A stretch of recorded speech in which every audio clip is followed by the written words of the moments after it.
ইন্নাল হামদুলিল্লাহ ওয়াসসালাতু ওয়াসসালামু আলা রাসূলিল্লাহ আম্মা বাদ।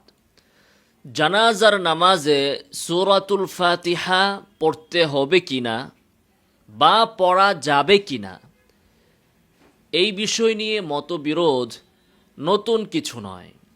সাহাবায়ে কেরামের যুগ থেকেই এই বিষয়ে মতবিরোধ চলে আসছে। কিন্তু আমরা গতকাল দেখলাম বিএনপির চেয়ারপারসন, সাবেক প্রধানমন্ত্রী খালেদা জিয়ার জানাজার নামাজ আদায়কে কেন্দ্র করে এক শ্রেণীর স্বার্থান্বেষী মহল, সুযোগ সন্ধানী চক্রান্তকারী গোষ্ঠী, তারা ঘোলা পানিতে মাছ শিকার করার উদ্দেশ্যে এই বিষয়টি নিয়ে বিভ্রান্তি ছড়াচ্ছেন। কাউকে কাউকে এরকম পোস্ট করতে দেখা গিয়েছে বা বলতে শোনা গিয়েছে যে এত বড় জাতীয় মসজিদের খতিব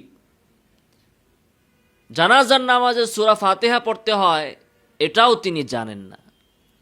কেউ আবার এভাবে পোস্ট দিচ্ছেন বা বক্তব্য দিচ্ছেন যে জাতীয় মসজিদের খতিব জানাজার নামাজে সূরাতুল ফাতিহা না পড়ে ভুল করেছেন এবং সকলের নামাজ নষ্ট হয়ে গিয়েছে।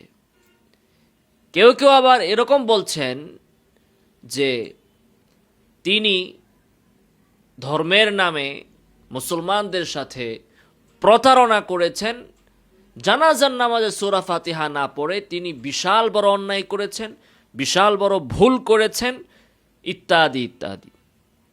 তাদের অবস্থা দেখে মনে হয় যে বাংলাদেশে মনে হয় সূরা ফাতিহা ছাড়া জানাজার নামাজ এই গতকালই প্রথম হয়েছে। খালেদা জিয়ার জানাজার নামাজটাই মনে হয় সর্বপ্রথম বাংলাদেশে সূরাতুল ফাতিহা ছাড়া পড়া হলো। আর মনে হয় সূরা ফাতিহা ছাড়া বাংলাদেশে জানাজার নামাজ পড়া হয় না। অথচ খালেদা জিয়ার স্বামী জিয়াউর রহমান সাহেব, তার জানাজার নামাজও একই কায়দায় পড়া হয়েছে। কিছুদিন পূর্বে উসমান হাদি সাহেবের জানাজাও একই কায়দায় পড়া হয়েছে। এবং এটা যদি ভুল হয়, জানাজার নামাজে সূরাতুল ফাতিহা না পড়া যদি ভুল হয়, তাহলে এই ভুল তো অসংখ্য সাহাবীরা করেছেন। যদি গতকালকে জানাজার নামাজ নষ্ট হয়ে থাকে, তাহলে আব্দুল্লাহ ইবনে উমরের জানাজার নামাজ হয় নাই, হযরত আলীর জানাজার নামাজ সঠিকভাবে হয়নি, এরপরে আবু হুরায়রা, ইবনে ওমর, অসংখ্য সাহাবী, তাদের জানাজার নামাজ সঠিকভাবে আদায় হয়নি।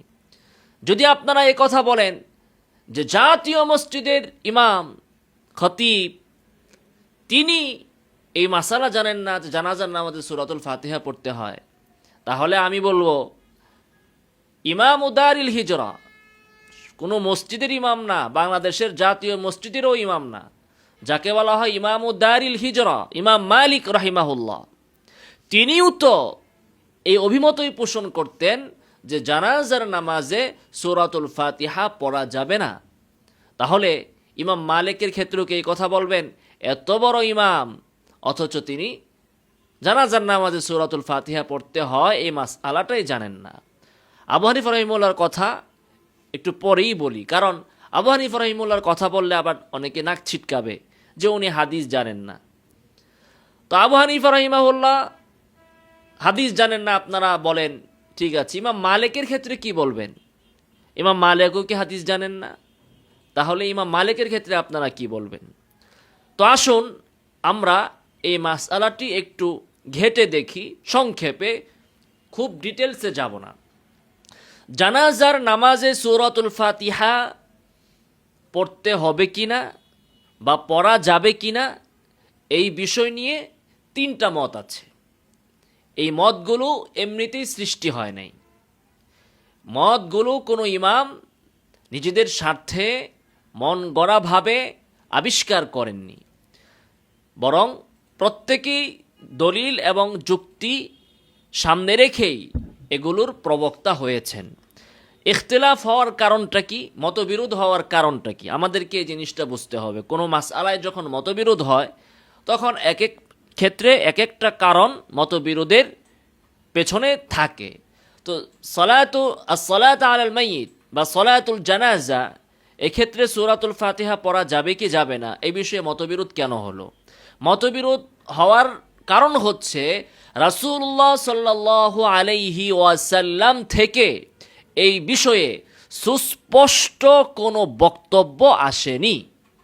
আল্লাহ রাসূল কোথাও স্পষ্টভাবে বলেননি যে জানাজার নামাজে সূরাতুল ফাতিহা পড়তে হবে, অথবা সুস্পষ্টভাবে বলেননি যে পড়তে হবে না, অথবা কোনো সাহাবী স্পষ্টভাবে এরকম বর্ণনা করেননি যে আমি রাসূলুল্লাহ সাল্লাল্লাহু আলাইহি ওয়াসাল্লামকে জানাজার নামাজে সূরাতুল ফাতিহা পড়তে দেখেছি বা পড়তে শুনেছি। এই ধরনের কোনো বর্ণনা আল্লাহ রাসূল সাল্লাল্লাহু আলাইহি ওয়াসাল্লাম থেকে কোনো সাহাবী করেননি, যার ফলে এখানে ইখতিলাফ সৃষ্টি হয়েছে, এখানে মতবিরোধ মতনৈক্য সৃষ্টি হয়েছে যে জানাজার নামাজে সূরাতুল ফাতিহা পড়া যাবে কি যাবে না। এই ক্ষেত্রে আল্লাহ রাসূল থেকে সরাসরি কোনো হাদিস নাই। কেউ কেউ নাকি চ্যালেঞ্জ করছেন, 3 লক্ষ টাকার চ্যালেঞ্জ ইত্যাদি ইত্যাদি। আমি 5 লক্ষ টাকার চ্যালেঞ্জ দিলাম, কেউ যদি আল্লাহ রাসূল সাল্লাল্লাহু আলাইহি ওয়াসাল্লাম থেকে সরাসরি দেখাতে পারে যে তিনি কোনো জানাজার নামাজে সূরাতুল ফাতিহা পড়েছেন, অথবা পড়তে আদেশ করেছেন, বা কোনো সাহাবী তাকে পড়তে শুনেছেন বা পড়তে দেখেছেন, এমন যদি কেউ বিশুদ্ধ সনদে প্রমাণ করতে পারে, তাহলে তাকে আমি 5 লক্ষ টাকা দেব। আসুক, যারা এত ফালাফালি করে, এত হাদিস হাদিস বলে লাফালাফি করে, একটা হাদিস দেখাক না যে আল্লাহ রাসূল সাল্লাল্লাহু আলাইহি ওয়াসাল্লাম জানাজার নামাজে সূরাতুল ফাতিহা পড়েছেন। তো এই বিষয়ে মতবিরোধ আছে, 3টা মত আছে। প্রথম যে মতটা আমরা নেই সেটা হচ্ছে ইমাম শাফিঈ রাহিমাহুল্লাহ। ওনার মত হচ্ছে যে জানাজার নামাজেও সূরাতুল ফাতিহাটা পড়া আবশ্যক, পড়তেই হবে, না পড়লে নামাজ হবে না। এটি ইমাম শাফিঈ রাহিমাহুল্লাহর অভিমত। তার দলিল আছে। এরপরের মত হচ্ছে ইমাম আহমদ ইবনে হাম্বল। তার একটি মত, এক রিওয়ায়াত অনুযায়ী তার মত হচ্ছে শাফিঈ রাহিমাহুল্লাহর মতই পড়তে হবে, পড়া আবশ্যক। আরেক রিওয়ায়াত অনুযায়ী তার মত হচ্ছে মুস্তাহাব, পড়লে ভালো, না পড়লে সমস্যা নেই। ইবনে তাইমিয়া রাহিমাহুল্লাহ এক্ষেত্রে মুস্তাহাবের মতটাকেই প্রাধান্য দিয়েছেন। এই গেল 2টা মত। 3 নম্বর মত হচ্ছে ইমাম আবু হানিফা এবং ইমাম মালিক রাহিমাহুমাল্লাহ তারা বলেছেন যে জানাজার নামাজে সূরাতুল ফাতিহা নাই, সূরাতুল ফাতিহা জানাজার নামাজে নাই। জানাজার নামাজে সানা আছে, আল্লাহর প্রশংসা আছে। তো হানাফিরা বলেছেন কেউ যদি সূরাতুল ফাতিহাকে কোরআনের কেরাত হিসাবে বা কোরআনের অংশ হিসাবে নয়, বরং হামদ আল্লাহর সানা হিসাবে পড়ে, কারণ শুরুই তো হয়েছে সূরাতুল ফাতিহা আলহামদুলিল্লাহি রাব্বিল আলামিন। তো এই দৃষ্টিকোণ থেকে যদি পড়ে, তাহলে সূরাতুল ফাতিহা দ্বারাও সানা আদায় হয়ে যাবে, সূরাতুল ফাতিহা পড়ার দ্বারাও সানা আদায় হয়ে যাবে। কিন্তু অর্থ এই নয় যে জানাজার নামাজে সূরাতুল ফাতিহা তিলাওয়াত করতে হয় বা তিলাওয়াত করা মুস্তাহাব। সানা পড়তে হবে, আল্লাহর প্রশংসা করতে হবে। এখন আপনি পড়েন সুবহানাকাল্লাহুম্মা ওয়া বিহামদিকা ওয়া তাবারাকা ইসমুকা ওয়া তাআলা জাদ্দুকা ওয়া লা ইলাহা গায়রুক, এই সানাও পড়তে পারেন। সূরাতুল ফাতিহা পড়তে পারেন, সেখানেও আল্লাহর প্রশংসা রয়েছে। তো এই হচ্ছে 3টা অভিমত। তো 3টা মত, 4 ইমাম থেকে মত আসলো কয়টা? 3টা। ইমাম মালিক, ইমাম আবু হানিফা তারা একমত পোষণ করেছেন, তারা 2 ইমাম এক হয়েছেন, এবং ইমাম আহমদ ইবনে হাম্বলেরও একটি মত এখানে এই বিষয়ে এক হয়েছে। সেটা হচ্ছে যে জানাজার নামাজে না, আহমদ ইবনে হাম্বল হচ্ছেন ইমাম শাফিঈর সাথে ওয়াজিব অথবা মুস্তাহাব। তো 2 জন ইমাম একমত, ইমাম আবু হানিফা, ইমাম মালিক, ওনারা 2 জন একমত যে জানাজার নামাজে সূরাতুল ফাতিহা পড়বে না, পড়তে নাই। জানাজার নামাজে সূরাতুল ফাতিহা নাই, জানাজার নামাজে সূরাতুল ফাতিহা মাশরু' নয়, জানাজার নামাজে কোনো কেরাত নাই। এটা হচ্ছে ইমাম মালিক, আবু হানিফা রাহিমাহুল্লাহর মত। হ্যাঁ, সানা হিসাবে পড়ার কথা, পড়লে সেটা সানা আদায় হয়ে যাবে, এটা হানাফি মাযহাবের একটা মত আছে। আর ইমাম শাফি ওয়াজিব বলেছেন, আহমদ ইবনে হাম্বল একমত অনুযায়ী শাফির সাথে, আরেক মত অনুযায়ী তিনি মুস্তাহাবের কায়েল হয়েছেন। তো আসুন আমরা দেখি দলিলগুলো কি কি। যারা বলেন যে জানাজার নামাজে সূরাতুল ফাতিহা পড়তে হবে, তাদের দলিলটা কি? তারা দলিল দিয়েছেন, একটা হচ্ছে লা সলাতা লিমান লাম ইয়াকরা বিফাতিহাতিল কিতাব। সূরাতুল ফাতিহা পড়ার ব্যাপারে সাধারণ যে হাদিসটি রয়েছে সেটা দিয়ে তারা দলিল দিয়েছেন। এই হাদিসটি পূর্ণাঙ্গ নামাজ সেটার ক্ষেত্রে নিঃসন্দেহে প্রযোজ্য। এখন জানাজার নামাজের ক্ষেত্রে এই হাদিসটা প্রযোজ্য কি না? লা সলাতা লিমান লাম ইয়াকরা বিফাতিহাতিল কিতাব, সূরাতুল ফাতিহা ছাড়া নামাজ হয় না, সূরা ফাতিহা ছাড়া নামাজ হয় না। এখন এইটা জানাজার নামাজের ক্ষেত্রে প্রযোজ্য কি না, এই বিষয়ে আল্লাহ রাসূল থেকে সুস্পষ্ট বক্তব্য নেই, সুস্পষ্ট আমল বর্ণিত হয়নি, সেজন্য ইখতিলাফ। সেজন্য এখানে ইজতিহাদ করার সুযোগ সৃষ্টি হয়েছে। কোন ইমাম মনে করেছেন, যেমন ইমাম শাফিঈ, তিনি মনে করেছেন যে জানাজার নামাজ এটাও অন্য নামাজের মতো, এখানেও লা সলাতা লিমান লাম ইয়াকরা বিফাতিহাতিল কিতাব এটা এখানে প্রযোজ্য হবে। অপরদিকে ইমাম মালিক স্পষ্ট ভাষায় তিনি বলেছেন জানাজার নামাজ এটা সাধারণ নামাজের মতো নয়, এটা হচ্ছে দোয়া, এজন্য এখানে সূরাতুল ফাতিহা নাই। তাহলে জানাজার নামাজ এখানে কোনো দিক থেকে অন্য অন্য নামাজের মতো, যেমন জানাজার নামাজে কিবলা লাগে, কিবলামুখী হতে হয়, অন্যান্য নামাজের মতোই। জানাজার নামাজে তাহারাত পবিত্রতা লাগে, জায়গা পাক হতে হয়, তো এটা অন্যান্য নামাজের মতোই এদিক থেকে। কিন্তু আবার অন্যান্য নামাজে রুকু আছে, সাজদা আছে, অন্যান্য আরও বিষয় আছে, আত্তাহিয়াতও আছে, বৈঠক আছে। জানাজার নামাজে এইগুলো নাই। তো জানাজার নামাজ তো পূর্ণাঙ্গ নামাজ নয়, এবং জানাজার নামাজ সব দিক থেকে অন্য অন্য নামাজের সাথে মিলে না, আংশিক মিল রাখে আবার আংশিক মিল রাখেও না। সেজন্যই তো মতবিরোধ হয়েছে। জোহরের নামাজ নিয়ে তো মতবিরোধ নাই যে জোহরের নামাজ সূরাতুল ফাতিহা পড়তে হবে, মতবিরোধ নাই। এশারের নামাজে নাই মতবিরোধ, জানাজার নামাজ নিয়ে। কারণ কি, এর একটা দিক আছে অন্যান্য নামাজের মতো, আরেকটা দিক আছে এটা অন্যান্য নামাজের মতো নয়, এটা দোয়া, ফাখলিসু লাহু দোয়া, এটা দোয়া, মাইয়াতের জন্য দোয়া। তো সেই জন্যই এখানে ইখতিলাফ বা ইজতিহাদ বা এখানে কিয়াস করার, গবেষণা করার বিষয়টা চলে এসেছে। তো ইমাম শাফিঈ তিনি বলেছেন যে এটা অন্যান্য নামাজের মতোই, সূরাতুল ফাতিহার দলিলটা এখানেও প্রযোজ্য হবে। ইমাম মালিক, ইমাম আবু হানিফা রাহিমাহুল্লাহ তারা বলেছেন যে না, এটা তো অন্য নামাজের মতো নয়। অন্য নামাজে আজান আছে, ইকামত আছে, কেরাত আছে, রুকু সেজদা আছে। জানাজার নামাজে এগুলোর কিছুই নাই, তো সূরাতুল ফাতিহা কেন থাকবে? লা সলাতা লিমান লাম ইয়াকরা বিফাতিহাতিল কিতাব তো হচ্ছে রুকু সেজদা ওয়ালা নামাজের জন্য।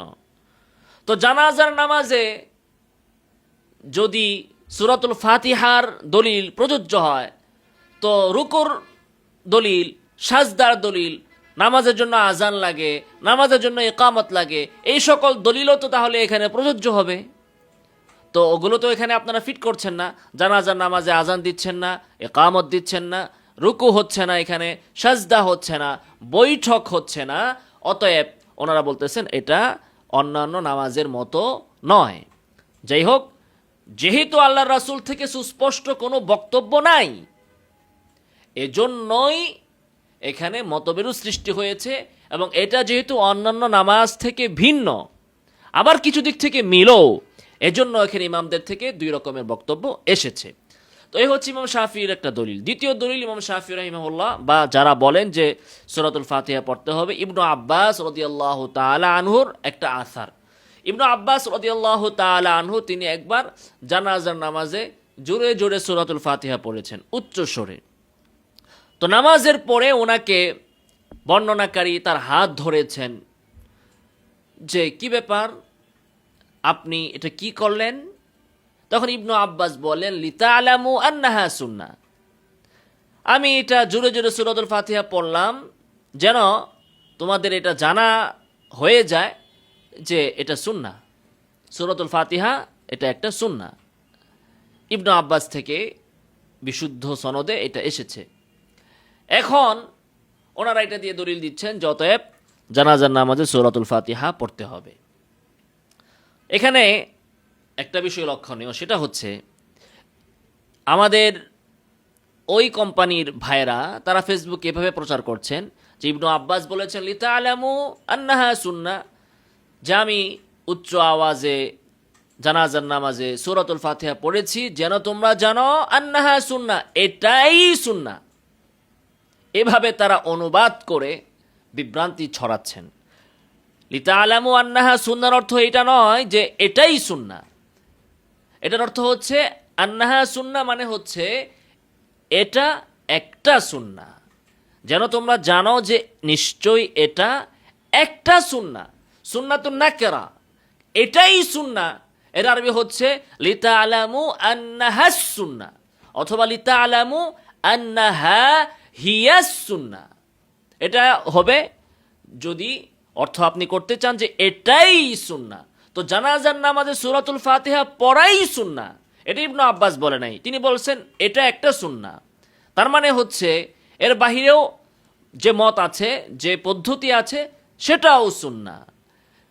এক পয়েন্ট। 2 নম্বর পয়েন্ট হচ্ছে ইবনু আব্বাস রাহিমাহুল্লাহ তিনি যে বললেন লিতাআলামু আন্নাহা সুন্নাহ, যেন তোমরা জানো যে এটা সুন্নাহ, এর থেকে বোঝা গেল ওই সকল লোকেরা তারা জানতেন যে সূরাতুল ফাতিহাটা সুন্নাহ নয়, সূরাতুল ফাতিহা জানাজার নামাজে পড়াটা সুন্নাহ নয়, এটাই জানতেন। তাহলে ইবনু আব্বাসের এই বক্তব্য দ্বারা এই কথাটাও কিন্তু প্রতিষ্ঠিত হয়ে যায়। যারা বলেছেন, যেমন ইমাম মালিক বলেছেন বা অন্যরা বলেছেন, ইমাম তিরমিজি কুফাবাসীর ক্ষেত্রে বলেছেন যে ইসলামের বড় বড় শহরে জানাজার নামাজে সূরাতুল ফাতিহা পড়ার প্রচলন ছিল না, পড়তেন না তারা, কুফাওয়ালারা পড়তো না। ইমাম মালিক বলেছেন মদিনাবাসীরা পড়তো না। তাহলে সাহাবায়ে কেরামের একটা বড় অংশের বা ওই যুগের একটা বড় অঞ্চলের বা অনেক অঞ্চলের বা একাধিক অঞ্চলের রীতিনীতি এটা ছিল যে ওনারা সূরাতুল ফাতিহা জানাজার নামাজে পড়তে হবে, এটাকে সুন্নাহ হিসাবে জানতেন না। সেজন্য ইবনু আব্বাস তিনি জোরে পড়ে এটা তাদেরকে জানিয়ে দিলেন যে এটা সুন্নাহ, এটাও একটা সুন্নাহ, এটা জানিয়ে দিলেন। তবে ইবনু আব্বাস এটা বলেন নাই যে এটাই সুন্নাহ, ইবনু আব্বাস এটা বলেননি। এরপরে দেখুন যে ওনারা যে হাত ধরলেন ইবনু আব্বাসের বর্ণনাকারী, যে আপনি এটা কি করলেন, এর থেকে বোঝা গেল যে জানাজার নামাজে সূরাতুল ফাতিহা পড়া সুন্নাহ, এটা তারা এর উপর আমল করতেন না। এর উপর ওই সকল অঞ্চলের মদিনা, মক্কা, কুফা তাদের এর উপর আমল ছিল না। থাকলে তো ইবনু আব্বাসের জোরে পড়ে শিখাইতে হতো না। এরপরের যে বিষয়টা, কেউ কেউ এসে বলবেন যে জানাজার নামাজে সূরাতুল ফাতিহা পড়া রাসূল সাল্লাল্লাহু আলাইহি ওয়াসাল্লাম থেকে প্রমাণিত না, এই কথা আপনি কিভাবে বললেন, যেখানে ইবনু আব্বাস বলতেছেন ইন্নাহা সুন্নাহ। তো সুন্নাহ বলতেছেন, ইবনু আব্বাস সুন্নাহ বলতে কার সুন্নাহ বুঝান? আল্লাহ রাসূলের সুন্নাহই তো বুঝাবেন। তাহলে রাসূল থেকে প্রমাণিত নয় কিভাবে?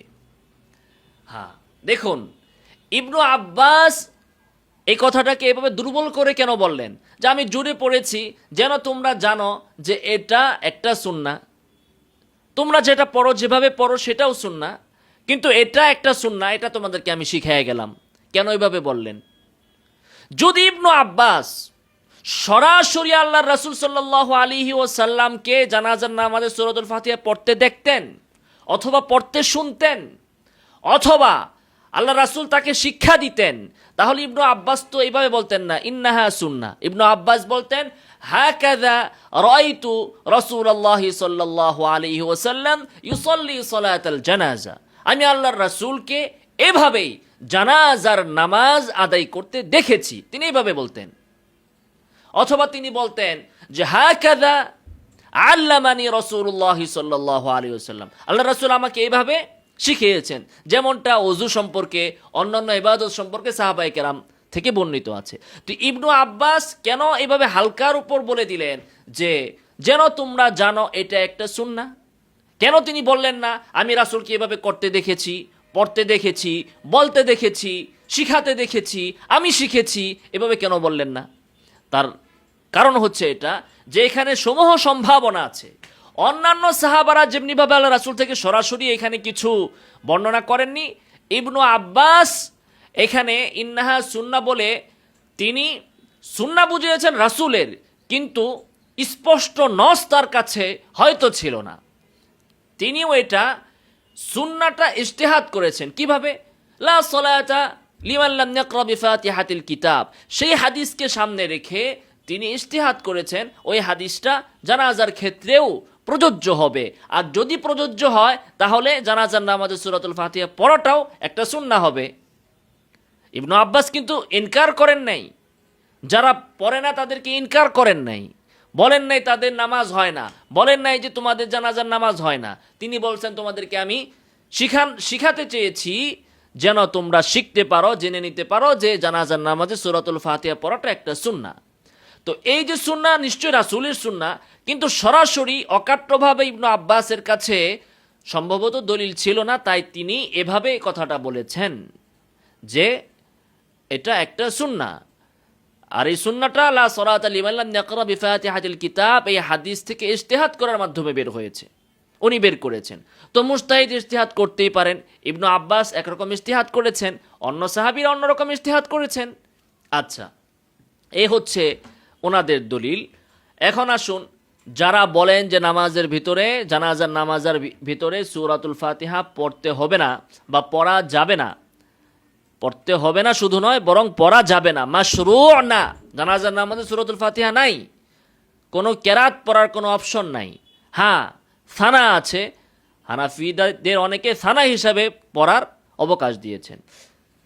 যেমন দেখুন মুয়াত্তা মালিক 775 নং হাদিস, ইমাম মালিক রাহিমাহুল্লাহ তিনি সাঈদ ইবনু আবি সাঈদ আল মাকবুরি, তিনি তার পিতা থেকে বর্ণনা করেন যে তার পিতা সালা আবু হুরায়রা রাদিয়াল্লাহু তাআলা আনহুকে জিজ্ঞাসা করলেন, কাইফা ইউসাল্লা আলাল জানাজা, জানাজার নামাজ কিভাবে আদায় করা হবে।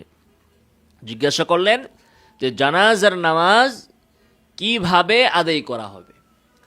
দেখুন, আবু হুরায়রা তো এই কথা বলতে পারবেন না যে আবু হুরায়রা হাদিস জানে না, হ্যাঁ, মূর্খ মানুষ, এটা তো বলতে পারবেন না। তা আবু হুরায়রাকে জিজ্ঞেস করা হলো জানাজার নামাজ কেমনে পড়া হবে।